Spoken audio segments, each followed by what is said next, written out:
Returning now to the Ukraine crisis, and US President Joe Biden is set to host a call with NATO allies to discuss the situation in a few hours' time.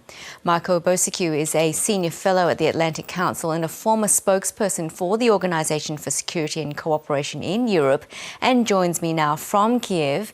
Now, Michael, the Kremlin has said tonight that it's alarmed by the situation in eastern Ukraine and that the situation there looked potentially very dangerous. What do you make of this?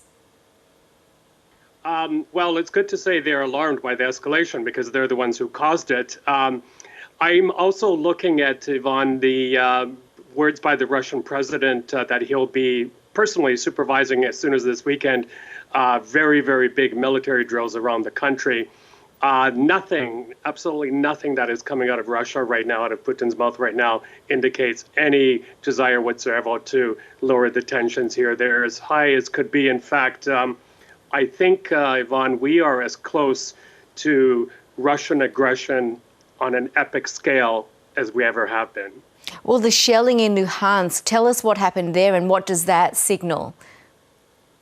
Yeah, well, this is the first time I can remember in a long time that Stanitsa Luhansk, which is close to the front line, was shelled, a fairly sizable village. Of course, a massive ceasefire violation, but a kindergarten was hit. Fortunately, no kids were hurt. Another school, train station, and it's caused a lot of concern here in Ukraine. Clearly, because if the Russian-backed thugs are willing to do that with their shelling, they're probably going to be able to advance more. I got to say, though, just quickly, Yvonne, this is a kindergarten that was shelled with kids in it. It's a clear violation of international humanitarian law.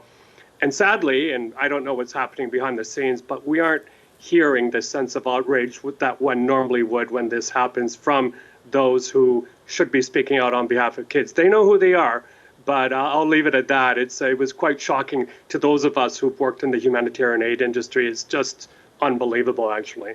And what is the atmosphere like in Kiev for citizens there? How concerned are they about what's going on? Yeah, well, it's a split-screen reality. I'm right in downtown Kiev here, and it's calm, and people are going about their business. But, the expats are mostly gone. Those who can afford it have gone outside of Kiev or to, their distance working or distance learning. But let there be no mistake, there's a real deep anxiety here. Look, Ukrainians have been living with war since 2014. And if it isn't a physical war with missiles flying or whatever, it's, the continuous hybrid warfare. For example, 2 days ago, the city of Lviv in Western Ukraine, where all the diplomats are kind of have been evacuated, all of the schools there had to be evacuated because of fake bomb scare calls. So it goes to show you the level of anxiety here. Well, Ukraine's defence minister has just said the probability of a major escalation of conflict with Russia is low. What is he basing his judgment on? I'm not quite sure. I think sadly, Yvonne, the diplomatic track has run its course. I would say if diplomacy was on the floor yesterday, it's in the basement today. We will see what happens this weekend.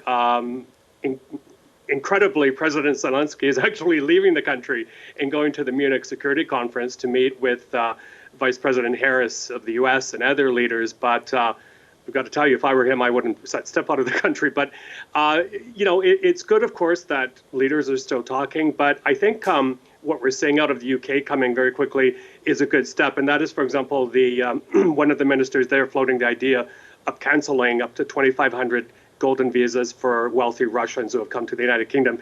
Those are the types of things right now that really bite and sends a signal to Russia that we're not playing around here. What's expected to come out of the call that Joe Biden's hosting with NATO members today? I don't really know. Of course, I think at this point they're probably going to move on from scheduling more talks to actually setting a strategy for the implementation of sanctions. Again, I think we're as close to the edge of war as we ever have been. It's hard to even say that, hard to believe that, but I think that's where we are because the Russians are poised for a major, major attack on an epic scale. And we're not and they've actually been caught, if we're to believe U.S. intelligence, they've actually been caught lying. They've actually been adding up to 7,000 troops rather than taking them away. So real escalation of tensions there. Michael Bociurkiw, thanks so much for joining us tonight. Really appreciate your time. My pleasure.